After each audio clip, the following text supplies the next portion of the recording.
పూర్వకంగా ధన్యవాదాలు. ఇది ఎట్లాంటి కాలం అంటే ఇప్పుడు శ్రీనివాస్ యాదవ్ అన్న చాలా విషయాలు చాలా వివరంగా చెప్పిండు. ఇది ఎటువంటి టైం అంటే ఇవాళ రేపు మన పిల్లగాళ్ళు ఎంత హుషారైపోయినంటే ఇక్కడ కూర్చోరు, ఆంధ్రపోయి కాడ లేవడానికి ఇక్కడ కూర్చోరు. ఎందుకంత అవస్థ పడుతారు, ఎన్నుకున్న వాళ్ళు గల్ల పడది, మీతో బాధ ఇటు కూర్చోరు. కొంతమంది వచ్చి కూర్చోరు, సపరేట్ ఇక్కడ కూర్చో. ఇది ఎటువంటి కాలం అంటే ఇవాళ రేపు ఏదైనా సినిమాది ట్రైలర్ రిలీజ్ కాగానే మన వాళ్ళు చెప్పేస్తారు పిల్లలు హిట్టా ఫట్టా అని. సినిమా ఇట్లా టీజర్ రిలీజ్ కాగానే చెప్తారు మన పుట్టగాళ్ళు అంత హుషారున్నారు. మరి సినిమా ట్రైలర్ చూడంగానే చెప్పేంత సత్తా ఉన్న తెలివితేటలున్న తెలంగాణకు మరి ఇంటర్వెల్ అయిపోయాయి రేవంత్ రెడ్డిది.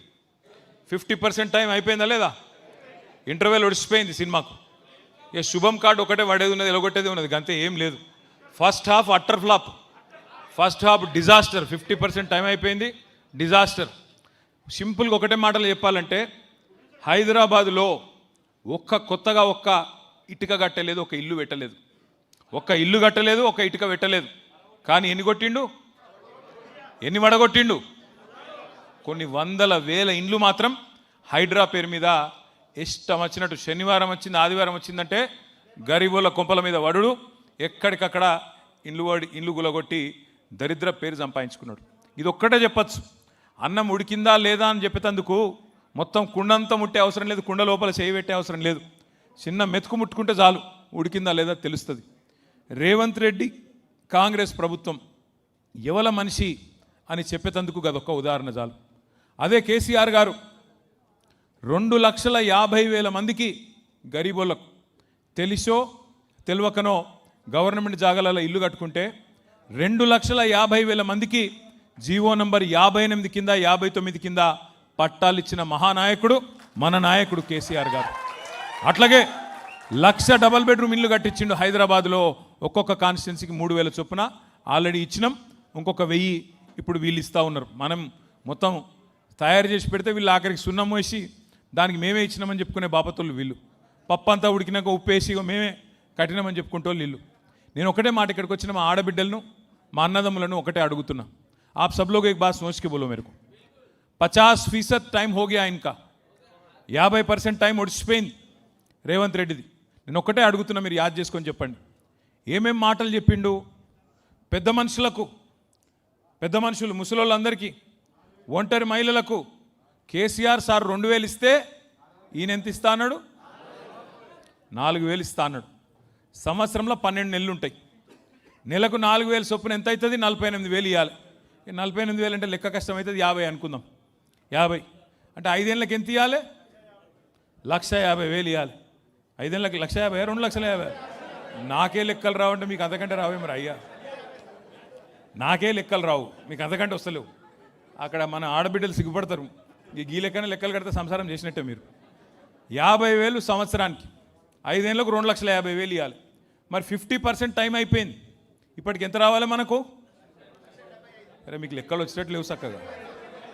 1,25,000 రూపాయలు రావాలి ఒక్కొక్క పెద్ద మనిషికి. వచ్చినాయా మరి? ఒక్కళ్ళకన్నా వచ్చినాయా ఈ రాష్ట్రంలో? రాలే. మన పిల్లలకి ఏం చెప్పిండు? 2 ఉద్యోగాలు ఊడగొట్టండి. కేసీఆర్ది కేటీఆర్ది 2 ఉద్యోగాలు ఊడగొడితే మొదటి సంవత్సరంలోనే 2 లక్షల ఉద్యోగాలు ఇస్తా అన్నాడా లేదా? రాహుల్ గాంధీ అశోక్ నగర్లో వచ్చి ఛాయ్ తాగుకుంటా పోజులు కొట్టుకుంటా అక్కడ ఉన్న వాళ్ళందరూ నిరుద్యోగులను పిలుచుకొని చెప్పిండు కదా 2 లక్షల ఉద్యోగాలు మొదటి సంవత్సరం ఇస్తా అన్నాడు. ఇచ్చిండా? ఇప్పటివరకు 4,000 ఉద్యోగాలు కూడా ఇవ్వలే. ఇంకొక మాట చెప్పిండు, ఉద్యోగం లేని పిల్లగాళ్ళందరికీ నెలకు 4,000 రూపాయల నిరుద్యోగ భృతి ఇస్తా అన్నాడు. మరి సంవత్సరానికి ఎంత ఇవ్వాలి? 4,000 నెలకు చొప్పున. మీరు బాగా డల్ ఉన్నారు లెక్కలలో. 50,000, 48,000 రౌండ్ చేస్తే 50,000. 5 ఏళ్ళకి ఎంత అవుతుంది? 2,50,000. మరి సగం టైం అయింది, ఎంత ఇవ్వాలి ఇప్పటికీ? ఒక్కనికన్నా ఇచ్చిండా? ఇక మా ఆడబిడ్డలకు వాగ్దానం చేసిండు, అత్తకు 4,000, అత్తకు 4,000, కోడలకు 2,500. మరి 2,500 నెలకంటే 12 నెలలకు ఎంత అవుతుంది? మీరు బాగా డల్లున్నారా మ్యాథ్స్లో? వీళ్ళందరినీ అన్న లెక్కల పంతులు పెట్టి సిన్న లాభం లేదు వీళ్ళతో. అరే 30,000 రా అయ్యా, 2,500 ఇంటూ 12 అంటే 30,000.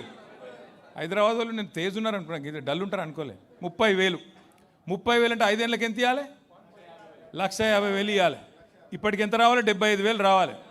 వచ్చినాయి ఎవరికైనా 75,000? నేను ఇవ్వాలి. అందుకే ఖైరతాబాద్ నియోజకవర్గ మా తమ్ముళ్ళు, మా అన్నలు, మా అక్కలు, చెల్లెల సమక్షంలో చెప్తున్నా, రేవంత్ రెడ్డి నువ్వు చెప్తున్నావు కదా 1 కోటి మంది మహిళల్ని కోటీశ్వరులు చేస్తా అంటుండు రేవంత్ రెడ్డి. నువ్వు కోటీశ్వరులు చేసుడు దేవుడు ఎరుగు. లక్షాధికారులు చేయరా భయ్, నువ్వు ముందైతే లక్షాధికారులు చేయి. చెప్పినావు కదా ఒక్కొక్కరికి 1,50,000 ఇస్తా అని చెప్పింది కదా ఆడబిడ్డలకు. నువ్వు 1,50,000 రూపాయలు కింద 1 కోటి మంది ఆడబిడ్డలకు ఇస్తే నేను రాజీనామా చేసి పోతా అని చెప్పి రేవంత్ రెడ్డి గారికి నేను చెప్తా ఉన్నాను. నీ బాధ ఏంది? ఆయన బాధల్లో మన పదవులు కావాలనే కదా, మనం ఉండద్దు రాజకీయంలో, మనం పక్కకోవాలనే కదా. నువ్వు 1 కోటి మంది ఆడబిడ్డలకు బాకీతో సహా పోయిన 2.5 సంవత్సరాలు, వచ్చే 2.5 సంవత్సరాలు ఒక్కొక్కరికి 1,50,000 చెప్పున మొత్తం అందరికీ ఆడబిడ్డలకు నేను రాజీనామా చేస్తా. అట్లాగే మా తమ్ముళ్ళకి చెప్పినావు కదా 4,000 రూపాయలు ఇస్తాను నిరుద్యోగ భృతి అని.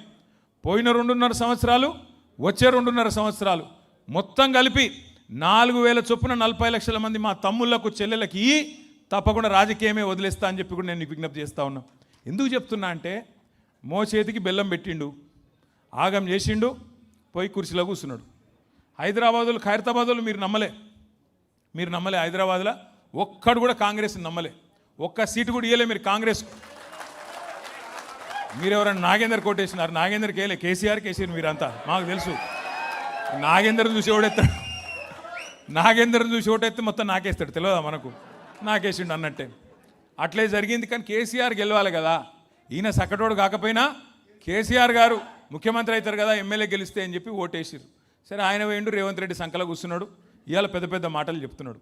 నేను ఒకటే మిమ్మల్ని అందరినీ ప్రార్థించేది, మిమ్మల్ని అందరినీ కోరేది, ఖైరతాబాద్లో 2 సార్లు గులాబీ జెండా ఎగిరేసినాం. 2018లో, 2023లో శ్రీనివాస్ యాదవ్ గారు చెప్పినట్టు మళ్ళీ 2028లో కూడా ఎగిరేద్దామా? పక్కానా? అరే పక్కా అంటే మా లేడీస్ కూడా గట్టిగా చెప్పాలి. పక్కానా?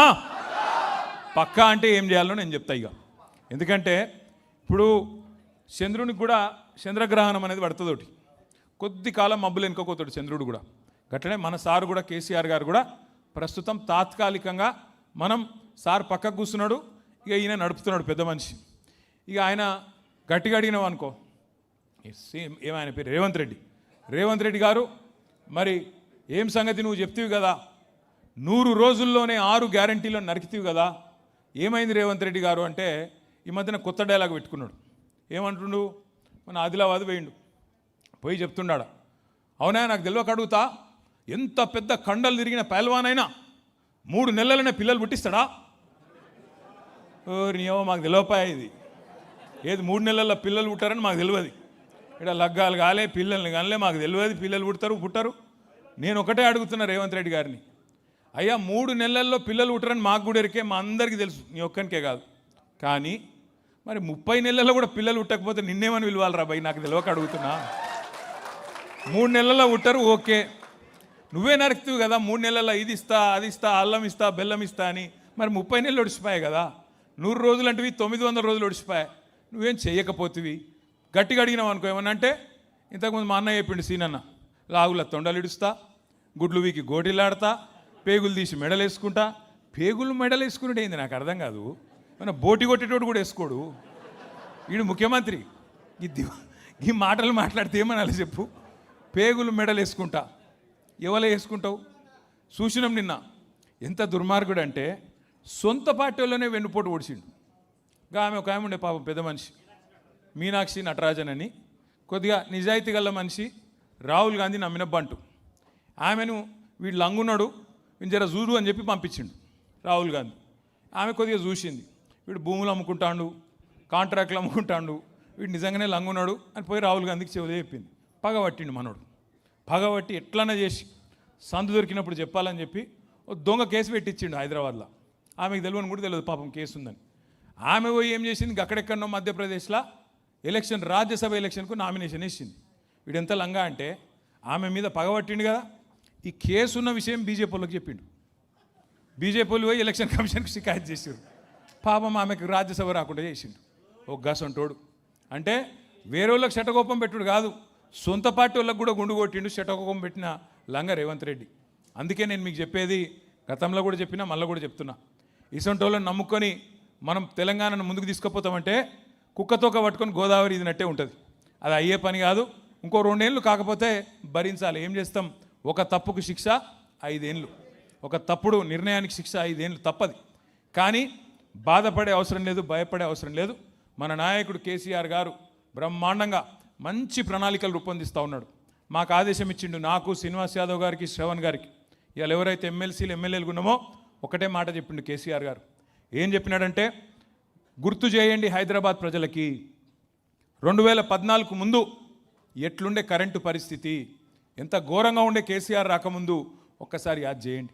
ఆ రోజుల్లో 2014 ముందు కాంగ్రెస్ ప్రభుత్వం ఉన్నప్పుడు ఎంత ఘోరంగా ఉండే కరెంట్ అంటే, ఎండాకాలం వచ్చిందంటే ఎక్కడ కూడా కనీసం పంక తిరిగే పరిస్థితి లేదు. మధ్యాహ్నం ఓ 10 నిమిషాలు పొద్దంతా పనిచేసి 10 నిమిషాలు కునుకుదిద్దాం పండుకుందాం అంటే కూడా ఇంట్లో పంక తిరగదు. ఇన్వర్టర్ అన్న పెట్టుకోవాలి, లేకపోతే అపార్ట్మెంట్ల కింద జనరేటర్ అన్న ఉండాలి. ఆ జనరేటర్ డీజిల్ గబ్బుతోనే అపార్ట్మెంట్ అంతా ఆగం కావాలి తప్ప ఆనాడు కరెంటు కూడా దిక్కులేదు హైదరాబాద్లో 2014 ముందు. మనకి ఇళ్ళల్లోనే కాదు, పరిశ్రమలు నడుపుదామంటే కార్మికులు ఎవరైతే పనిచేస్తారో అక్కడ వారానికి 3 రోజులు పరిశ్రమ యజమానులు సెలవు ప్రకటిస్తుండే, హాలిడే ప్రకటిస్తుండే, ఇండస్ట్రియల్ హాలిడే. 3 రోజులు వారంలో, 4 రోజులే పరిశ్రమలు నడిచే పరిస్థితి. అట్లాంటిది కేసీఆర్ గారు వచ్చినాక 6 నెలల లోపలనే 24 గంటల కరెంటు హైదరాబాద్కు మళ్ళీ తిరిగి పరిచయం చేసిన నాయకుడు మన నాయకుడు కేసీఆర్ గారు. అదే స్ఫూర్తితోని మీకు చెప్పమన్నాడు, నాకు, శ్రీనివాస్ యాదవ్కు కేసీఆర్ గారు చెప్పినారు. ఏం చెప్పిండు? 24 గంటల కరెంట్ ఎట్లయితే ఇచ్చినామో మళ్ళీ 2028లో తిరిగి వచ్చిన తర్వాత 24 గంటలు మంచినీళ్ళు ఇచ్చే బాధ్యత కూడా మనమే తీసుకుందాం. గులాబీ జెండాని తీసుకుంటుంది. గల్లీ గల్లీకి, ఇంటింటికి 24 గంటల మంచినీళ్ళు కూడా ఇచ్చి చూపెడతామని చెప్పి కూడా నేను విజ్ఞప్తి చేస్తున్నా. 24 గంటల కరెంట్ ఇచ్చిన పార్టీయే రేపు 24 గంటల మంచినీళ్ళు కూడా మీకు ఇచ్చి చూపెడతాం. కేసీఆర్ గారు ఏదైనా పట్టుదలగా తీసుకున్నాడంటే బరాబర్ చేసి తీరుతాడు. రానే రాదన్నారు తెలంగాణ. యాడైతే తెలంగాణ అయితదాకి బకటాయనతో అన్నారు. వచ్చిందా లేదా ఇవాళ తెలంగాణ? గట్టిగా పట్టుబడితే ఇంపాసిబుల్ అనుకున్న తెలంగాణనే సాధించిన నాయకుడు కేసీఆర్. కరెంటు రాదన్నారు, తెచ్చి చూపెట్టిండు. పరిశ్రమలు పారిపోతాయన్నారు హైదరాబాద్కి వెళ్ళి. ఏం చేసిండు కేసీఆర్ గారు? 3 లక్షలు ఉండే ఉద్యోగాలు ఐటీలో 3,23,000 ఎక్కడికి వెళ్ళి ఎక్కడ తీసుకుపోయిండు? 10 ఏళ్లలో 3,23,000కి వెళ్ళి 10 లక్షల ఉద్యోగాలకు తీసుకుపోయిండు కేసీఆర్ గారు ఐటీ రంగంలో మన పిల్లల కోసం. అట్లాగే ఏం చేసిండు కేసీఆర్ గారు అంటే 1-2 కాదు, కరెంటు మంచిగా చేసిండు. మీ ఖైరతాబాద్లోనే జలమండలి ఆఫీస్ ఉంటుంది. నేను చిన్నప్పటికెళ్ళి నేను కూడా మీ ఖైరతాబాద్లో పెరిగిన, ఎర్రమంజిల్లో పెరిగిన. నేను ఆ నిమ్స్ హాస్పిటల్ పక్కకు ఎర్రమంజిల్ కాలనీ క్వార్టర్లు ఉంటాయి, ఎమ్మెల్యే క్వార్టర్లు ఉంటాయి, అందులో పెరిగిన నేను కూడా. ఆ 135 బస్ ఎక్కి పోయేటోని నేను కూడా. ఏదో వెంకటరమణ కాలనీ మీదకి వెళ్ళి ఆనందనగర్ కాలనీ మీదకించి ఖైరతాబాద్ చౌరస్తా మీకు అందులోకెళ్ళి పోయినోని నేను కూడా. 135A అనుకుంటుంది. ఎందుకు చెప్తున్నా అంటే, ఆ బస్సులో పోతుంటే ఖైరతాబాద్ HMWS ఆఫీస్ కాడికి వచ్చే వరకు ఎండాకాలం వచ్చిందంటే చాలు, కుండలు, బిందెలు, లొల్లులు, ట్రాఫిక్ జాము, ఆగమాగం. మా షకీలారెడ్డి గారు ఇక్కడే ఉన్నారు, తలుపుతున్నారు ఆమె. అవునన్న అవునని. ఎందుకంటున్నా అంటే 1-2 కాదు, ఇవాళ మొత్తం అన్ని ప్రతిపక్షంలో ఎవరుంటే వాళ్ళు. కాంగ్రెస్ అధికారంలో ఉంటే టీడీపీ ధర్నాలు, టీడీపీ అధికారంలో ఉంటే కాంగ్రెస్ ధర్నాలు. జలమండలి ఆఫీస్ ముందు కుండలు, బిందెలు, వాటర్ ట్యాంకర్ల కాడ లైన్లు. ఇది హైదరాబాద్ పరిస్థితి 2014 మున్పు. కానీ కేసీఆర్ గారు వచ్చినాక మంచినీళ్ళ వసతి మంచిగా చేసి గరీబోళ్లకు 20,000 లీటర్లు ఉచితంగా ఇచ్చిండా లేదా? ఇచ్చిండా లేదా? 20,000 లీటర్లు. మనం ఉన్నప్పుడేమో 20,000 లీటర్లు ఫ్రీగా ఇచ్చినాం. ఇప్పుడు ఈయన వచ్చినాక 20,000 లేవు, అవి లేవు, అసలు నీళ్ళే ఎత్తలేవు. ట్యాంకర్లు ఎమ్మడం మళ్ళీ తిరిగే పరిస్థితి మళ్ళీ వచ్చింది. కనీసం మంచిగా చేసిన వాటిని కూడా కాపాడుకునే తెలివి లేదు ఈ కాంగ్రెస్ ప్రభుత్వానికి. కరెంటు చక్కగిస్తలేరు, మంచినీళ్ళు చక్కగిస్తలేరు. కేసీఆర్ గారి నాయకత్వంలో గరీబోళ్ళకు సౌలత్ ఉండాలని చెప్పి మనం రాకమునుపు స్వాతంత్రం వచ్చిన కాడ నుంచి మొన్నటి దాకా 2014 దాకా హైదరాబాద్లో పెద్ద దవాఖానా అంటే ఉస్మానియా కోవాలి, గాంధీ కోవాలి, లేదంటే మీకు హైదరాబాద్లో నిమ్స్. ఈ 3 ఏది కూడా కాంగ్రెస్ వాడు కట్టలే. 3 నిజాం కట్టినే. నిజాం నవాబు కట్టిండు అప్పట్లో. గాంధీ, ఉస్మానియా, నిమ్స్. వీళ్ళు 65 ఏళ్ళు పరిపాలించారు కానీ ఒక్క దవాఖానా కట్టలే. అదే కేసీఆర్ గారు 1 కాదు 2 కాదు 4 టిమ్స్ హాస్పిటల్ కట్టిండు. TIMS, Telangana institute of medical sciences. ఒకటి ఇక్కడనే సనత్ నగర్లో నేను మన సీనన్న మొన్న పోయి చూసి వచ్చినాం. అది ఎంత అలీషాన్ ఉందంటే మీరు పరిశాన్ అవుతారు చూస్తే. ఇప్పుడు గిడ మన పార్టీ ఆఫీస్కి వచ్చేటప్పుడు ఈ మూల మీద ఎన్టీ రామారావు గారి శ్రీమతి పేరు మీద, బసవతారకం గారి పేరు మీద ఇక్కడ క్యాన్సర్ దవాఖాన ఉంటుంది. ఆ క్యాన్సర్ దవాఖాన కాడ చూస్తే బాధ అనిపిస్తుంది. లోపల పేషెంట్లు ఉంటారు, మొత్తం అలా అటెండెంట్లు అందరూ వాళ్ళ కోసం వచ్చిన వాళ్ళంతా రోడ్ల మీదే ఉంటారు. మా అమ్మ నాయన మేమందరం ఉండేది గాడిని గిదే పక్కనే మీ వెంకటేశ్వర కాలనీలో ఉంటాం. వాళ్ళు మా అమ్మ నాయన చూసేది ఎప్పుడు చూసారా ఇది ఏంది రోడ్ల మీద వండుడేంది, ఈ ఫుట్పాత్ల మీద ఉండుడేంది అని బాధతోని ఒకరోజు బాలకృష్ణ గారు వస్తే ఆ క్యాన్సర్ హాస్పిటల్కి ఏదో ట్యాక్స్ రిలీఫ్ కావాలని వచ్చిండు బాలకృష్ణ గారు. కేసీఆర్ గారే చెప్పి తమ్ముడు నువ్వు కట్టు, వాడు ఉండేటోళ్ళకు కూడా ధర్మశాలలు కట్టు అని చెప్పి జాగిప్పించి బ్రహ్మాండంగా ధర్మశాలలు కూడా కట్టించడమే కాకుండా అక్కడ కట్టించడే కాదు, ఇలా కొత్తగా కట్టిన టిమ్స్ హాస్పిటల్లో 1000 పడకల ఆసుపత్రి, ఒక్కొక్కటి 1000 పడకలతో పాటు అక్కడ ఉండే అటెండెంట్స్ కోసం కూడా 200 బెడ్లు సపరేట్గా ధర్మశాల కట్టించిన నాయకుడు కేసీఆర్ గారు. అంటే ఎంత ఆలోచన ఉండాలి ఒక ముఖ్యమంత్రికి, ఎంత సోయి ఉండాలి. అట్లా రోడ్ల మీద ఉండేది పాపం వాళ్ళు ముందే అవస్థలు ఉన్నారు అని చెప్పి బాధతో కట్టించిండు. అదొక్కటే కాదు, మీ బస్తీలల్లా మీరు ఆడుకోబోయే అవసరం లేకుండా, ప్రైవేటుల కాడికి పోయి ఆగమయ్యే అవసరం లేకుండా డాక్టర్ల కాడికి బస్తీ దవాఖానాలు 350 బస్తీ దవాఖానాలు పెట్టిండు కేసీఆర్. మీకు చిన్న చిన్న ప్రాబ్లమ్స్ ఉంటాయి, అవుతాయి, సర్దులు అవుతాయి, దగ్గులు అవుతాయి, జ్వరం వస్తుంది, రాదా వస్తాయి, వచ్చినప్పుడు మళ్ళీ ఏదో డాక్టర్ కాడ పోయి 200 రూపాయలు 300 రూపాయలు మీరు కట్టుకునే అవసరం లేకుండా బస్తీ దవాఖానాలు పెట్టించి 350 బస్తీ దవాఖానాలు పెట్టించిన నాయకుడు కేసీఆర్. హైదరాబాద్లో వైద్యం కోసం పెద్ద దవాఖానాలు అయితే టిమ్స్, చిన్నగా 350 బస్తీ దవాఖానాలు. ఆఖరికి కార్మికుల కోసం, గరీబోళ్ళ కోసం యాడనో పనికోతారు, అందరు టిఫిన్ డబ్బాలు పట్టుకుపోయే సౌలత్ ఉండదు, పొద్దున లేచి వంటలు వండరాదు, కొంతమంది 4 లేచి పోతారు, వాళ్ళ తిండికి ఆకలికి ఇబ్బంది అవుతుందని చెప్పి 5 రూపాయల అన్నపూర్ణ సెంటర్లు ఎన్ని పెట్టిండు కేసీఆర్ గారు. జానారెడ్డి గారు కూడా పోయి తిన్నాడు రోజు, జానారెడ్డి గారు కూడా పోయి తిన్నాడు ఎట్లున్నది తిండి అని చెప్పి. అరే జోర్దార్ ఉందా కేసీఆర్ గారు, మంచిగా పెట్టినావు, 5 రూపాయలకి అన్నపూర్ణ అసలు భోజనం పెట్టినావు అని చెప్పి మెచ్చుకున్నాడు జానారెడ్డి గారు. ఇక్కడ ఎవరైనా 5 రూపాయలు భోజనం వాళ్ళు ఉన్నారా? నేను కూడా తిన్నారా భయ్, జోర్దార్ ఉంటుంది, హరే రామ హరే కృష్ణలు చేస్తారు. ఎందుకు చెప్తున్నా అంటే ఒక మనసున్న ముఖ్యమంత్రి ఉంటే, గరీబోళ్ళ మీద ప్రేమ ఉన్నోడు ఉంటే గట్లుంటుంది. రేవంత్ రెడ్డి వచ్చిండు, మనం అన్నపూర్ణ అని పెడితిమి. అన్నపూర్ణ మా అమ్మ పేరా, మా చెల్లె పేరా, నా భార్య పేరా? అన్నపూర్ణ అంటే దేవత. రేవంత్ రెడ్డి రాగానే ఏం చేసిండు, అన్నపూర్ణ పేరెత్తేసి ఇందిరమ్మనట. ఏమన్నా తెలివి ఉందా ఆయనకు? దేవుని పేరు కూడా తీసేస్తారు ఆయన, అక్కడ అమ్మవారి పేరు. ఇక వీనికి ఛాన్స్ ఇస్తే అంతే, జుబ్లీస్లో పెద్దమ్మ తల్లి పేరు కూడా మారుతాడేం పాడు. అది గట్లున్నాడు మరి దివానగాడు. నేను ఏమంటున్నా అంటే ఇక ఈయనను భరించుడు ఇంకొక 2 ఏళ్ళు తప్పది. ఇక గింతే, ఇక మా అన్నయ్య యాద్ చేస్తుండు వెంకటేశ్వర రెడ్డి. ఇక ఎవడన్నా ఇప్పుడు నేను నాకు తెలియక అడుగుతా, నాయకుడు నీకు ఎవరు ఆదర్శం రాబాయ్ అంటే ఒక గాంధీ ఆదర్శం అంటాడు, ఒకడు అంబేద్కర్ ఆదర్శం అంటాడు, ఒకడు లేకపోతే ఎన్టీ రామారావు అంటాడు, ఒకడు కేసీఆర్ అంటాడు. కానీ నాకు రావణాసురుడు ఆదర్శం అంటాడు. ఎవడన్నా చూసినారా మీరు? ఇప్పుడు రాముడు ఆదర్శం అంటారు కానీ రావణాసురుడు ఈయన గట్లనే. ఈయనకు వచ్చిరాని బట్లర్ ఇంగ్లీష్లా హిట్లర్ నాకు ఆదర్శం అన్నాడు. నీకు హిట్లర్ ఎవడో నీకు ఎరికేనా అసలు? వాడు ఎన్ని లక్షల మందిని చంపిండో తెలుసా నీకు? హైడ్రా అనట హిట్లర్ ఫేవరెట్ పదమట. హైడ్రా అనేది ఒక హంతక ముఠా, ఆ ముఠాను హైడ్రా కాదా, హిట్లర్ హంతక ముఠాను ఆదర్శంగా తీసుకొని హైడ్రా పెట్టినా అని సిగ్గు లేకుండా ముఖ్యమంత్రి చెప్తుండు. ఇక ఇక్కడ ఇంగ్లీష్ వచ్చిన వాళ్ళకి నేను చెప్తా ఒక మాటలో. ఆయన ఏమన్నాడు Revanth Reddy, I demolished like anything. ఎవడన్నా కూలగొట్టి సిగ్గు లేకుండా చెప్పుకుంటా ఆడరా, నాకు అర్థం కాదు. ఐ డెమాలిష్డ్ లైక్ ఎనీథింగ్ అట. ఇరాను ఇజ్రాయిల్ లెక్క తయారైంది మా తెలంగాణ అని చెప్పుకుంటాడు సిగ్గులేనోడు. ఇంతకంటే పిచ్చోని ఏమనాలి? నేను ఏమన్నా తిడదామంటే కూడా నోరు వస్తలేదు నాకు. నేను మీ అందరిని అందుకే దండం పెట్టి చెప్పేది, సరే ఇవాళ దురదృష్టవశాత్తు తెలంగాణకు ఈయన ముఖ్యమంత్రిగా ఉన్నాడు.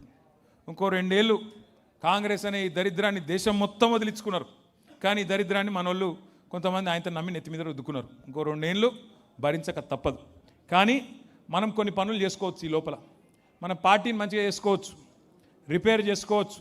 చిన్న అల్కలు, చిన్న అసంతృప్తులు ఉంటే వాటిని సెట్ చేసుకోవచ్చు. తమ్ముడు మన్నె గోవర్ధన్ రెడ్డి గారు బాగా మాట్లాడిండు. ఏమన్నాడు? కాదు అసలు ముచ్చట చెప్పనీరు, సపట్లు మెల్లకూడదు రావు. మంచిగానే చెప్పిండు. ఏం చెప్పిండు? మనం ఓట్లేసి గెలిపించిన ఎమ్మెల్యే లంగలలో కలిసిపోయిండు అని చెప్పిండు దానం నాగేందర్. చెప్పిండా? మరి మీరేం చెప్తారు? ఖైరతాబాద్ వాళ్ళు ఆయన లంగలలో కలిసిపోయిండు. మీరు మొత్తం కలిపితే 2,50,000 ఓట్లు మీ నియోజకవర్గంలో. ఎంత? 3 లక్షల. సరే 3 లక్షలు అనుకో. బూతులు ఎన్ని? 245, 245 బూత్లు, 3 లక్షల ఓట్లు, 2,90,000 ఓట్లు. అంటే ఎన్ని ఇండ్లు ఉంటాయి ఖైరతాబాద్లో? 1,00,000 ఇండ్లు ఉంటాయా? ఇంటికి 3 అనుకో, అంతే కదా? ఇంటికి నలుగురు ఉంటారా? సరే 75,000 ఇండ్లు, 75,000 అంతే కదా. 6 డివిజన్లు, 75,000 ఇండ్లు, 3 లక్షల ఓట్లు. అంటే డివిజన్కి ఎన్ని ఇండ్లు? 15,000 ఇండ్లు ఉంటాయి. 12 నుంచి 15,000. మరి నేను అడుగుతున్నా మా సోదరులను, జర్ర లొలిపెట్టకక్క, జర్ర ఈయనొక్క మాట ఇదొక్కటి మనసుకి ఎక్కించుకో. ఎమ్మెల్యే మీరు గెలిపించిన ఎమ్మెల్యే వేయండు, కాంగ్రెస్లో వచ్చిండు, ఆయనకి ఏం ఆశ చూపెట్టినో పోయిండు. మరి నేను అడుగుతున్నా మన పార్టీ నాయకులను, కార్యకర్తలను, ఇంటింటికి పోయి చెప్పాలనా లేదా మనమే? ఇట్లా ఎమ్మెల్యే ఇట్లా గలీజ్ పని చేసిండు, మరి మనం పార్టీని కాపాడుకోవాలి. 12,000 ఇండ్లు ఒక్కొక్క డివిజన్, 12,000 గడపలు ఎక్కాలి, దిగాలి. ఒక్కొక్క ఇంట్లో 3 లేదా 4 ఉంటారు, 36,000 నుంచి 50,000 మంది ఉంటారు. మీరు ఇప్పటి నుంచి మనం అనుకుంటే, ఇప్పటి నుంచి గట్టిగా తగులుకుంటే, ఎందుకంటే మీకు తెలుసు, నాకు తెలుసు, ఎమ్మెల్యేగా ఇక్కడ పోటీ చేసిండు, గెలిచిండు. పార్లమెంట్కి ఎక్కడికి వెళ్ళి పోటీ చేసిండు, చేయి గుర్తు మీద చేసిండా లేదా? అది కండువ వేసుకొని తిరిగిండా లేదా? మరి రేపో మాపో పీక్తుందా లేదా? పదవి పోతుందా లేదా? పక్కా జాతా, ज़्यादा वक्त नहीं है, పక్కా జాతా. ఖైరతాబాద్ में ఎలక్షన్ बहुत ही जल्द आ जाता, जल्द से जल्द आता. మీరు అందుకే నేను చెప్పేది, దయచేసి ఇప్పటి నుంచే మీరు చాలా చాలా స్పిరిటెడ్గా, చాలా హుషారుగా, మీరు ఎక్కడికి ఏ డివిజన్ కా డివిజన్ పనిచేయాలని శ్రీనివాస్ యాదవ్ అన్న చెప్తే ఉత్తగానే ఆయనకు పని లేక చెప్పలే, ఇది పెట్టుకొని మనసులో పెట్టుకునే చెప్పిండు. ఆడ ఎలక్షన్ వస్తుంది, మీరు మొత్తం తిరుగుతామంటే నడవది, ఎవల డివిజన్ వాళ్ళు గట్టిగా చేసుకోండి. ఎందుకు ఇది ఇంపార్టెంటు?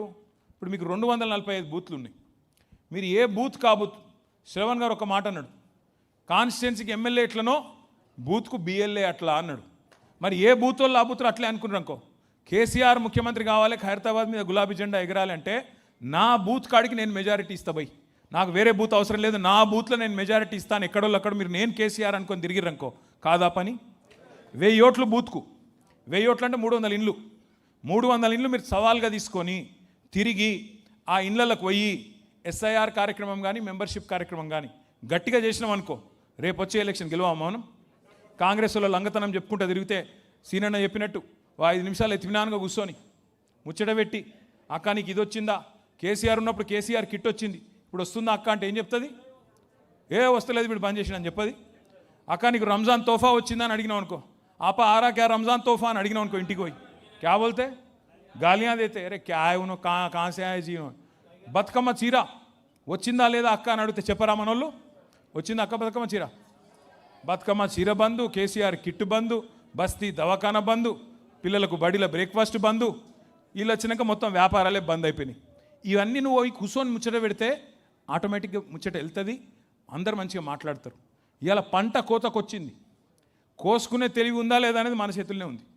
అందుకే బిఎల్ఏలుగా నియమించబడ్డ వాళ్ళు, ఇక్కడ బిఎల్ఏలు ఎవరెవరు ఒకసారి చేయలేవట్టు, బూత్ లెవెల్ ఏజెంట్లు 245 బూత్లకు ఏజెంట్లు ఎవరో నియమించబడ్డారో ఒక్కసారి అందరు చేతులు ఎత్తండి. Thank you. మీరందరితో నా ప్రార్థన ఏంటంటే, కొంతమంది శ్రవణ్ గారు, కొంతమందికి ఇన్ఫర్మేషన్ ఇంకా సరిగ్గా ఉన్నట్లేదు, వాళ్ళు బూత్ లెవెల్ ఏజెంట్ అపాయింట్ అయింది కూడా తెలిసినట్లేదు.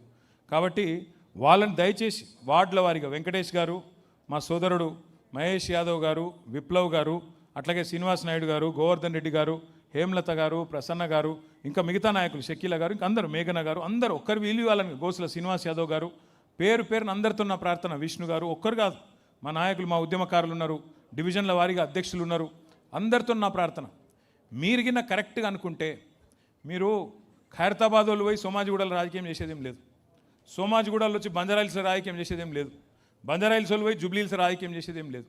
ఎవల బూతు ఎవల డివిజన్ వాళ్ళు చూసుకొని నా బూత్ కాడికి, నా డివిజన్ కాడికి నేను మెజారిటీ ఇస్తాను మీరు అనుకుంటే, పార్టీకి మీరు చేసే అతిపెద్ద పని గది.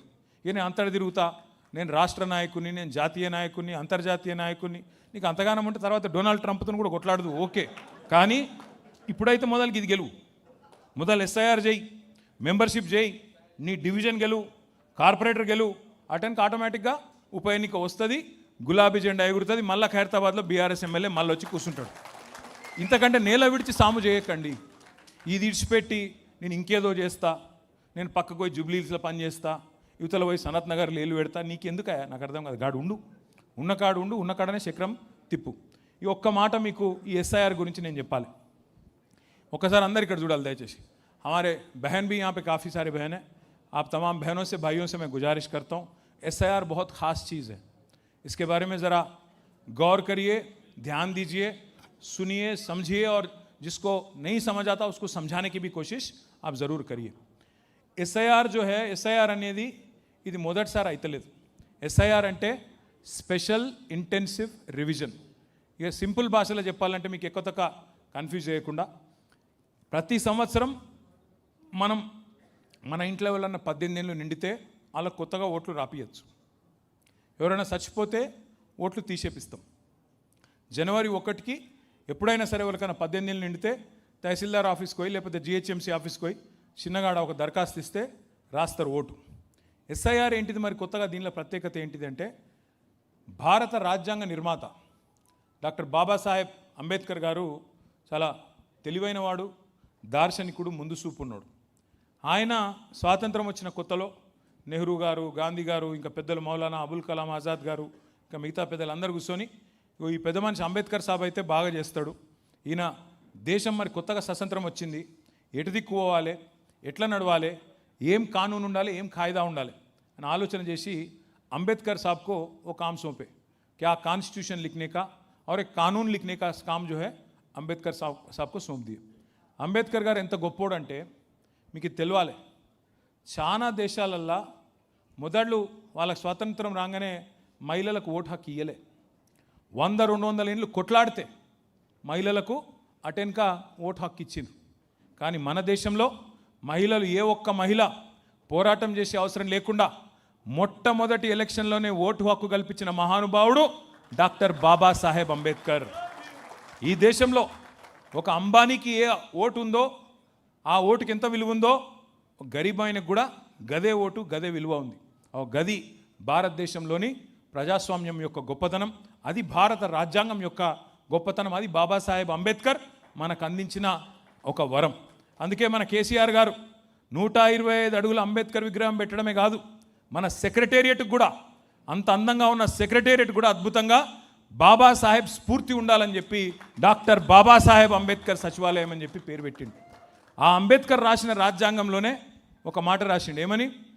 ప్రతి 10 ఏళ్ళకు ఒకసారి జనగణన జరగాలి, జనాభా ఎంత పెరిగిందో లెక్కలు తీయాలి, ఎవరు బతుకున్నారు, ఎంత పెరిగింది, ఎవరు చచ్చిపోయినరు అప్డేట్ చేయాలి, ప్రతి 10 ఏళ్ళకు ఒకసారి అని పెట్టిండు.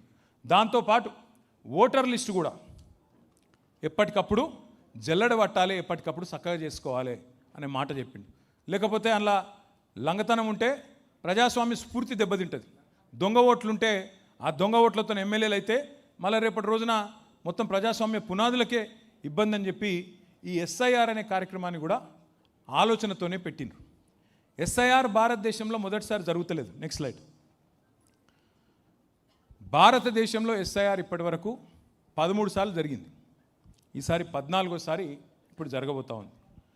पिछली बार कब हुआ एसआईआर? 2002 में हुआ. 2002 में पिछली बार हुआ, पर तब उसके बाद एसआईआर नहीं हुआ. पर उसके बाद जो है every year voter list update होते रहता.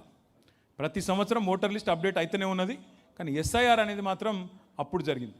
ఎస్ఐఆర్కు రెగ్యులర్గా జరిగే ఓటర్ లిస్ట్కు తేడా ఏమిటిది అంటే, ఎస్ఐఆర్లోనేమో అధికారులు మన ఇంటికి వస్తారు, ఓటర్ లిస్ట్ ఎప్పటికప్పుడు అప్డేట్ చేసుకునేదేమో మనం పోయి చేసుకోవాలి, మనం దఫ్తర్కి పోయి మనం చేసుకోవాలి. ఇప్పుడేమో అధికారులు మన దగ్గరకు వస్తారు. మరి ఇప్పుడు ఏమవుతుంది అంటే 2002 ఓటర్ లిస్టు ముంగట పెట్టుకుంటారు అధికారులు. అట్లాగే లాస్ట్ మళ్ళీ లేటెస్ట్ ఓటర్ లిస్ట్ ఏంటిది 2025. 2 లిస్టులు ముంగట పెట్టుకుంటారు. ఇప్పుడు ఉదాహరణకి ఎగ్జాంపుల్ చెప్తున్నా, వేరే అనుకోకూరి. ఇగో మా విప్లవ్ భాయ్ ఉన్నాడు. విప్లవ్ భాయ్కి 2 పిల్లలు, ఒకరు పిల్లలు నీకు 2. सो 2002 में विप्लव साहब के बच्चे नहीं थे. 1 मिनट के मान लो, 1 मिनट के लिए मान लो. 2002 में विप्लव भाई के बच्चे अगर है भी तो छोटे थे, उनका वोटर लिस्ट में नाम नहीं था 2002 में. पर शादी हो चुका इनका और इनका मिसेस का वोट है. अब 2025 में वोटर लिस्ट में विप्लव के घर में 2 और लोग दिख रहे. अब इनका काम ये है, मैपिंग करना है इनका. 2002 में विप्लव और उनके मिसेस थे, अब 2025 में 2 और नाम दिख रहे. कौन है वो लोग? बच्चे है या बच्चे की बीवी आई, शादी हुआ और కోడలు వచ్చిందా, ఎవరు అని చెప్పి మొట్టమొదలు చేయాల్సింది మ్యాపింగ్ కంప్లీట్ చేయాలి. ఇది మనం కాదు, ఆఫీసర్లే చేస్తారు, వాళ్ళ దఫ్తర్లో చేస్తారు.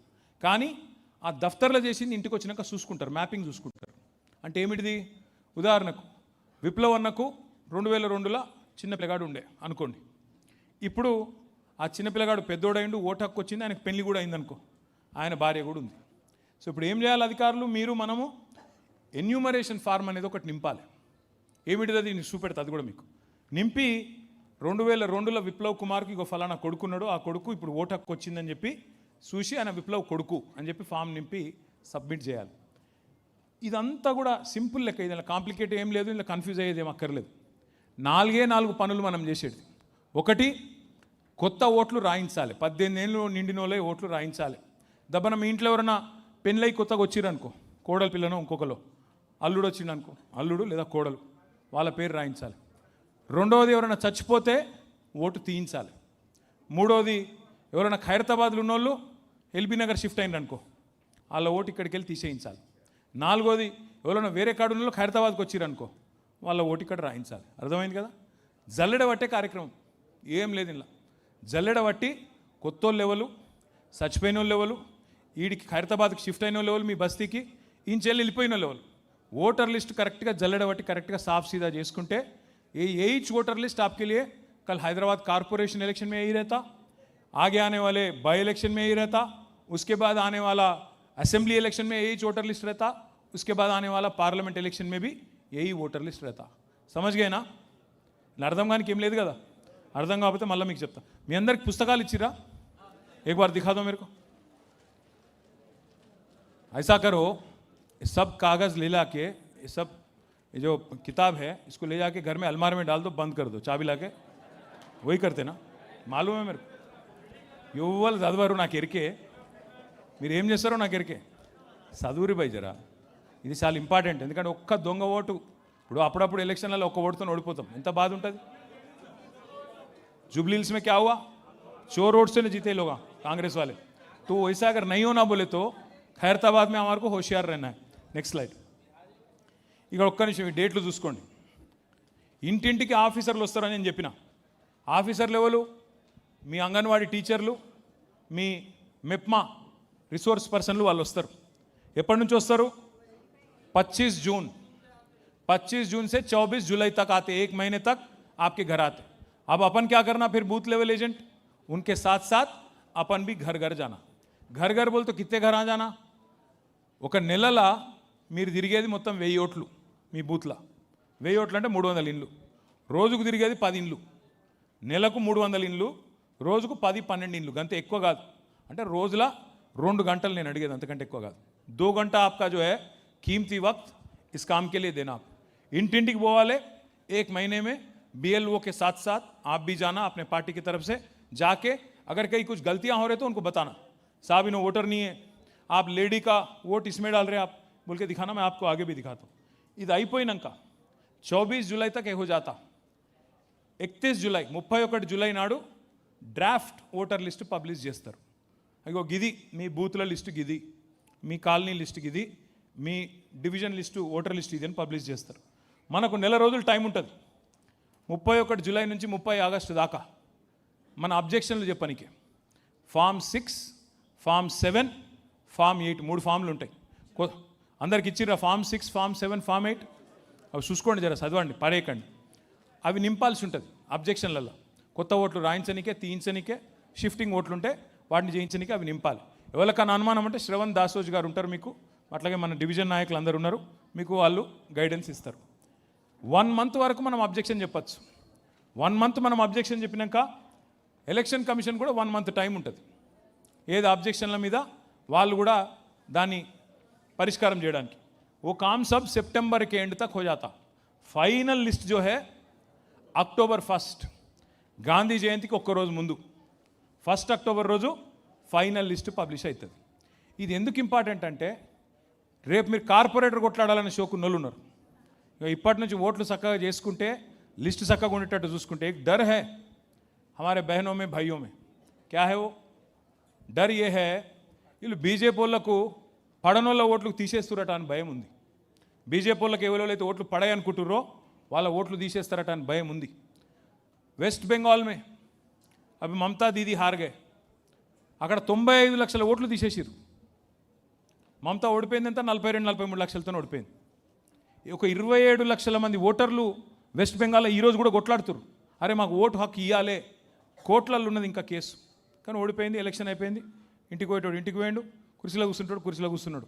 అందుకే చేతులు కాలినాక ఆకులు పట్టుకోవద్దు, ముందే చూసుకోవాలి. అందుకే మనం ఇదంతా కూడా మాట్లాడుకుంటున్నాం. అట్లాగే బీహార్లో 65 లక్షల ఓట్లు తీసేసారు. లేకపోతే అక్కడ అందరూ అనుకున్నారు లాలూ ప్రసాద్ యాదవ్ పార్టీ గెలుస్తుందని, కానీ ఓడిపోయింది. మళ్ళీ బీజేపీ గెలిచింది, 65 లక్షల ఓట్లు తీసేసిర్రు. ఆడ కూడా అట్లే జరిగింది. మరి తెలంగాణలో అట్లా జరగద్దు, మళ్ళీ కేసీఆర్ రావాలి అనుకుందామా లేదా? కేసీఆర్ రావన్నా వద్దా? రావాలి అంటే 245 బూత్లలో మీరు ఓషియార్ ఉండాలి. మా ఓటు ఉందా లేదా అనేది మీరు జాగ్రత్తగా చూసుకోవాలి. మీ బూత్లో 1000 ఓట్లు చక్కగా ఉన్నాయా లేవా లెక్క పెట్టుకొని చూసుకోవాలి. నెక్స్ట్, మీరు BLA ఏం చేయాలి?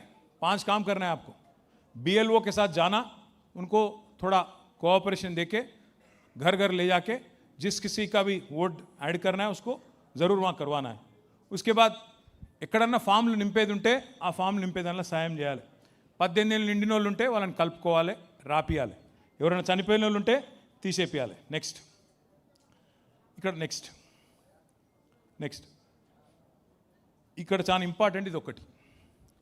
हैदराबाद में जब भी इलेक्शन होता, अब हाल ही में जुबली हिल्स का इलेक्शन हुआ, वहाँ बोलने के लिए 4 लाख वोटां थे, पर हम लोग आज गए वहाँ पे घर घर. हमारे श्रीनिवास यादव साहब गए, श्रवण भाई शेखपेट में थे, संजय वेंगलराव नगर में थे, काम कर रहे थे हम सब लोग. वहाँ गए तो काफ़ी सारे एड्रेस नहीं मिल रहे, काफ़ी सारे वोटर नहीं मिल रहे हमारे को. ఏడవేంద్రా భయ్ అంటే షిఫ్ట్ అయిపోయింది సార్, ఇంట్లో ఉంటుండే వెళ్ళిపోయింది. అట్లా దగ్గర పేరుకు చెప్పుకోనికి 4 లక్షల ఓట్లు ఉండే, కానీ చూస్తే నికరంగా చూస్తే 2,60,000 2,70,000 ఓట్ల కంటే ఎక్కువ లేవు. మీ ఖైరతాబాద్లో కూడా మీరు అంటారు 3 లక్షలు ఉంటాయని, కానీ లెక్క తీసి జల్లెడ పడితే 2,20,000 2,30,000 కంటే ఎక్కువ ఉండయి, గంతే ఉంటాయి. नहीं रहते रे भाई, वो भी नहीं रहते. मैं वही बोल रहा हूँ, 2,20,000 से ज़्यादा नहीं रहता. ఇక్కడ ఇంపార్టెంట్ పాయింట్ ఏంటంటే ఒక ఎగ్జాంపుల్ చూడరు. ఇది ఖైరతాబాద్ మనం జూబ్లీ హిల్స్లో ఏం చేసినాం, మనం కొన్ని డబల్ ఓట్లు దొరకబట్టి సార్ కాంగ్రెస్ వాళ్ళు డబల్ ఓట్లు రాయించారని చెప్పి ఆయనతో ఎలక్షన్ కమిషన్కి పోయి షికాయత్ చేసినాం. इलेक्शन कमीशन वाले क्या बोले, अरे पहले नहीं आना था, अब मैच शुरू हो गया, बीच में और चल रहे, बाला डाल रहे, बैटिंग कर रहे, अब बीच में आए तो कैसा नहीं चलता, आप जाओ बोल के भेज दिए. कोर्ट को गए हम लोग, कोर्ट वाले भी बोले अरे इलेक्शन शुरू हो गया ना, अभी कुछ नहीं कर सकते बोले. तो इसलिए बोल रहा हूँ, यहाँ देखो आप, जुबली हिल्स में एक लड़की है लावण्या, उसका हस्बैंड का नाम है श्रीनिवास, उसके नाम पे कितने वोट है? 5 वोट है. 5 वोट, 2 जुबली हिल्स में है, एक मशीराबाद में है, एक अंबरपेट में है, एक आपके खैरताबाद में भी है. अब ये लावण्या कौन है अपने को पकड़ने का है? अरे कहाँ है इन्हों, एक्चुअल लावण्या कौन है? खैरताबाद में रहते इन्हों, अंबरपेट में रहते, मशीराबाद में रहते कि जुबली हिल्स में रहते? ఏమైతుంది మీకు తెలియంది కాదు. డూప్లికేట్ ఓట్లు ఒక 4 రకాలు ఉంటాయి. ఖైరతాబాద్లో ఒక ఓటు ఉండొచ్చు, ఆనంద్ నగర్ కాలనీలో ఒక ఓటు ఉండొచ్చు, చింతల్ బస్తీలు ఉండొచ్చు, లేకపోతే ఇంకో ఓటు సేమ్ కాన్స్టిట్యున్సీలా ఇవతల దిక్కు జూబ్లీ హిల్స్లో ఫిలిం నగర్లో కూడా ఉండొచ్చు, మీ ఇటు జూబ్లీ హిల్స్ డివిజన్లో. ఇంకోటి పార్లమెంట్ లోపలనే అంబర్పేటలో ఓటు ఉంది, మషీరాబాద్లో ఉంది, జూబ్లీ హిల్స్లో ఉంది, ఖైరతాబాద్లో ఉంది. ఒకటే పార్లమెంట్లో 5 ఓట్లు ఉన్నాయి. అట్లాగే కొంతమందికి తెలంగాణలో ఒక ఓటు ఉంటుంది, ఆంధ్రాలో ఇంకొక ఓటు ఉంటుంది. ఇప్పుడు మా సిరిసిల్లలో చాలామందికి షోలాపూర్ భివాండితో చుట్టాలు ఉంటారు, మా పద్మశాలి సోదరులు ఉంటారు మా దగ్గర ఎక్కువ టౌన్లో. షోలాపూర్లో ఒక ఓటు ఉంటుంది, భివాండిలో ఒకటి ఉంటుంది, సిరిసిల్లలో ఒకటి ఉంటుంది. అట్లాగే ఇట్లా 4 రకాల ఓట్లు. కాన్స్టిట్యున్సీలో 2 ఓట్లు ఉండొచ్చు, పార్లమెంట్ సికింద్రాబాద్ పార్లమెంట్లో 2 ఓట్లు ఉండొచ్చు, 2 కంటే ఎక్కువ ఉండొచ్చు. తెలంగాణ లోపల ఒకటి సూర్యాపేటలో ఉండొచ్చు, ఒకటి ఖైరతాబాద్లో ఉండొచ్చు, ఊర్లో ఉండొచ్చు, ఒకటి ఇక్కడ ఉండొచ్చు, అట్లా కూడా ఉండొచ్చు. ఇప్పుడు ఏమవుతుంది ఈ ప్రోగ్రామ్తోనంటే జల్లెడ పడితే ఒకటే ఓటు, ఒక మనిషికి ఒకటే ఓటు ఉండాలి. Last slide. ఇక మీకు 2 పుస్తకాలు ఇచ్చారు, ఒకటి హ్యాండ్ బుక్, ఇంకోటి వర్క్ బుక్. మీ అందరికీ ఏం చేస్తామంటే మీ శ్రవణ్ అన్నకు, అట్లాగే మీ డివిజన్ ఇన్ఛార్జ్లందరికీ, గోవర్ధన్కు, మా విప్లవ్ అన్నకు, మా మహేష్ అన్నకు, వెంకటేష్కు, బాబు యాదవ్ అన్నకు, మా హేమలతకు, ప్రసన్నకు, అందరికీ, సీనన్నకు, అందరికీ ఏమి ఇస్తామంటే ఎవరోళ్ళకైతే డూప్లికేట్ ఓట్లని డౌట్ ఉన్నాయో మనకు డివిజన్ల వారీగా బూత్ల వారీగా మీకు ఆ లిస్ట్ ఇస్తాం. మీరేం చేయాలి, ఒక లిస్ట్ పట్టుకొని ఇట్లా పోవాలి. ఇగో గీన, నేను పేరేంది భయ్ కనబడుతుంది, తేజ గొట్టి ముక్కల అని చెప్పి ఆయన పక్కన మీరు చూసుకోవాలి. మరి ఈయన ఫామ్ నింపిర్రా, ఎన్యూమరేషన్ ఫామ్ నింపినరా, ఓటర్ మ్యాపింగ్ అయిందా లేదా చూసుకోవాలి, టిక్కు పెట్టుకొని 1000 ఓట్లు. నేను అడిగేది ఎక్కువ కాదు మిమ్మల్ని పని. రోజుకు 10-12 ఇండ్లు మీరు తిరిగేది. నెల రోజుల ప్రోగ్రాం పార్టీ కోసం. రోజుకు 2 గంటలు టైం ఇయ్యండి. ఖైరతాబాద్లో మొత్తం జల్లెడ పడితే పర్ఫెక్ట్గా పని అవుతుంది. మంచిగా రేపటి రోజున లిస్టు మంచిగా అవుతుంది. మంచిగా ఎప్పుడు ఎలక్షన్ వచ్చినా బ్రహ్మాండమైన మెజారిటీతో మనం గెలిచే అవకాశం ఉంటుంది. Last slide. ఇగో అస్సలు మొత్తం కథకి ఇది. శ్రీనివాస్ యాదవ్ అన్న చెప్పిండు, శ్రవణ్ అన్న చెప్పిండు, నేను కూడా గదే చెప్తున్నా. ఒక్కొక్క ఓటు విలువైంది, ఒక్కొక్క బూత్ విలువైంది. మేరా బూత్ మజ్బూత్ అన్నాడు మా శ్రవణ్ అన్న. బూత్ గట్టిగా ఉంటే జీత్ నిశ్చిత్ అన్నాడు. ఒక గది కావాలి. కేసీఆర్ సార్ ముఖ్యమంత్రి కావాలంటే ఓ 4 డైలాగులు కొడితే కాదు. కేసీఆర్ సార్ ముఖ్యమంత్రి కావాలంటే ఖైరతాబాద్లో ఎమ్మెల్యే గెలవాలి. ఖైరతాబాద్లో ఎమ్మెల్యే గెలవాలంటే మీరు బూత్లో మెజారిటీ తేవాలి. అది లేకుండా మనం అట్లనే గాలిలో మాట్లాడుకుంటూ పోతే నడవదు. అందుకే దయచేసి మిమ్మల్ని అందరినీ కోరేది, మీ అందరినీ ప్రార్థించేది, బీజేపీ పరిస్థితి మంచిగా లేదు, కాంగ్రెస్ పరిస్థితి అంతకంటే అధ్వానంగా ఉంది. ఖచ్చితంగా ప్రజలందరూ మన దిక్కే చూస్తున్నారు. ఎప్పుడు వస్తాడా మళ్ళీ కేసీఆర్ అని చెప్పి చాలా బేచైనితో చూస్తున్నారు. మీరందరూ కూడా దయచేసి ఈ కార్యక్రమంలో పాల్గొని విజయవంతం చేసుకోవాలి. రెండో మాట, లాస్ట్ మాట, మెంబర్షిప్ కార్యక్రమం కూడా స్టార్ట్ అవుతున్నది. ఈసారి మెంబర్షిప్ మనం డిజిటల్ పద్ధతిలో చేస్తున్నాం. డిజిటల్ అంటే ఏం పెద్ద కన్ఫ్యూజ్ అయ్యే అవసరం లేదు. ఇవాళ రేపు మీరు సినిమా టికెట్లు ఫోన్లోనే బుక్ చేస్తారు. ఇవాళ రేపు మీరు ఏమైనా ఫుడ్ కావాలంటే ఎక్కడికైనా తెప్పించుకోవాలంటే స్విగ్గీ అంటున్నారు. మీ పిల్లల్ని అడిగితే యాప్స్ అంటున్నారు. అందరూ తెలుసు కదా అందరికీ, ఎరికేనా లేదా? ఇట్లా ఫోన్లో పట్టుకొని ఇట్లా అంటురా లేదా? మా ఆడబిడ్డలు కూడా అదే పని చేస్తారు, ఇట్లా అంటనే ఉన్నారు. అందుకే మనం కూడా ఏం చేసినామంటే ఇక పుస్తకాలు రాసుడు కోసుడు వద్దు, మంచిగా ఫోన్లలోనే. ఆ ఫోన్లో ఎట్లుంటుందంటే మీ ఇంటికాడికే వస్తారు, వచ్చి అడుగుతారు, అక్క మరి మీరు టీఆర్ఎస్లో మెంబర్ అవుతారా, బీఆర్ఎస్లో మెంబర్ అవుతారా, కేసీఆర్ సార్కు మద్దతు ఇస్తారా అని చెప్పి అడిగి ఏం లే మీ పేరు అడుగుతారు. మీరు పేరు కొట్టంగానే మొత్తం డీటెయిల్స్ వస్తాయి ఫోన్లో. యాప్లోనే మీ పేరు కొడితే చాలు, శ్రవణ్ దాసోజు అని ఫోన్లో యాప్లో టైప్ చేయగానే మొత్తం శ్రవణ్ అన్న డీటెయిల్స్ అన్నీ వస్తాయి. ఇంటి పేరు ఏంది, ఆయన అడ్రస్ ఏంది, ఆయన ఎక్కడుంటాడు, తండ్రి పేరు ఏంది, అన్నీ వస్తాయి. మనం 2 ముచ్చట్లు అడగాలి. ఫోన్ నెంబర్ చెప్పన్నా అని అడగాలి. ఫోన్ నెంబర్ చెప్తాడు, మనం ఒకటి ఒత్తుతాం, ఆయనకు ఓటీపీ వస్తుంది. ఓటీపీ అంటే ఎరికే కదా, 1 టైం పాస్వర్డ్, అది పోతుంది. ఎందుకు? మళ్ళీ శ్రవణ్ అన్న వేరే తప్పు నెంబర్ ఇవ్వకుండా కరెక్ట్ నెంబర్ తీసుకుంటేందుకు ఓటీపీ కొడతాం. అయినాక మళ్ళీ శ్రవణ్ అన్న ఫోటో తీసుకుంటాం. ఫోటో తీసుకొని ఆఖరికి ఒక ట్రిక్ అయితే చేస్తున్నాం. ఇదివరకు మన వాళ్ళు ఏం చేస్తున్నాయి అంటే, అన్న మెంబర్షిప్ చేయండి అంటే ఇళ్ళలో కూర్చొని రాదురు. అవునా? అవును, నిజమేనా? ఈసారి అట్లా కుదరదు. ఈసారి ఏమిటిదంటే అందులో ఒక బటన్ నొత్తితే నువ్వు ఎక్కడున్నావో దొరుకుతావు. నువ్వు జీపీఎస్ కోఆర్డినేట్, నువ్వు నిజంగా పోయి వాళ్ళ ఇంటి ముంగట పోయి చేసినావా, మీ ఇంట్లో వెనక అర్రల్లో కూర్చొని రాసినావా తెలిసిపోతుంది. అది కూడా పెట్టినాం. పెట్టి ఇల్లు తిరిగి మనిషితో ముచ్చట పెట్టి మాట్లాడితే ఏమవుతుందంటే, ఇంతకుముందు శ్రీనివాస్ యాదవ్ అన్న చెప్పిండు, మాట్లాడితే సంబంధం పెరుగుతుంది, మాట్లాడితే అనుబంధం పెరుగుతుంది. అక్క ఇది వచ్చిందా అని అడిగితే రాలేదు వీడు దొంగ ఉన్నాడు అంటారు. మరి రేపు కేసీఆర్ వస్తాడు మళ్ళీ మంచి జరుగుతుంది అని చెప్పి కొద్దిగా బుదురకిచ్చి మాట్లాడేందుకు వాళ్ళని మనం మంచిగా చేసుకున్నందుకు, దగ్గర చేసుకున్నందుకు, పార్టీలో చేర్పించుకున్నందుకు అవకాశం దొరుకుతుంది. అందుకే ఈ కార్యక్రమం పెట్టినాం. అది కూడా మీకు మళ్ళొక్కసారి ఆ యాప్ మీద కూడా శ్రవణ్ గారు ట్రైనింగ్ కార్యక్రమం పెడతారు ఖైరతాబాద్లో. ఈసారి కాకపోతే BLS పటిష్టంగా ఉండాలా. ఎవరెవరైతే 2 మంది వస్తున్నారో కరెక్ట్గా ఉండాలా, వాళ్ళని కరెక్ట్గా చేయండి. చేసి మెంబర్షిప్ చేసుకొని కొత్త కమిటీలు వేసుకుందాం. మీకు 6 డివిజన్లు ఉన్నాయి, ఇప్పుడు ఎన్ని అవుతున్నాయి? 8 డివిజన్లు అవుతున్నాయి, ఇంకో 2 డివిజన్లు పెరుగుతున్నాయి. కార్పొరేటర్ కావాలన్న షోకున్న వాళ్ళందరికీ శ్రీనివాస్ యాదవ్ అని చెప్పిందే కరెక్ట్. Open competition. మీరిక నాయకుల చుట్టూ తిరుగుడు కాదు, ప్రజల చుట్టూ తిరగాలి, ఇంటింటికోవాలి, సమస్యలు పట్టించుకోవాలి. గరీబోళ్ళకి లీడర్ కావాలి, బస్తీ వాళ్ళకి లీడర్ కావాలంటే దటాయించి నిలబడి ఉరుకులాడినట్టయితే టికెట్ వెతుక్కుంటూ సర్వే చేస్తే కళ్ళకు అద్దుకొని మీకు తెచ్చిస్తాం. కానీ ఎవరో అయితే కావాలనుకుంటారో వాళ్ళు జర ఇప్పటి నుంచే తేజ్గా తిరుగుండ్రి, తేజ్గా నడవండి, డివిజన్లు గట్టిగా తిరగండి, మెంబర్షిప్ బాగా చేయించండి. మళ్ళా 2 ఏళ్ల లోపలనే కేసీఆర్ సార్ను ముఖ్యమంత్రి చేసుకొని తెలంగాణ రాష్ట్రాన్ని తిరిగి మళ్ళా పట్టాలెక్కించుకుందాం. హైదరాబాద్ నగరాన్ని మళ్ళీ అభివృద్ధి బాటలో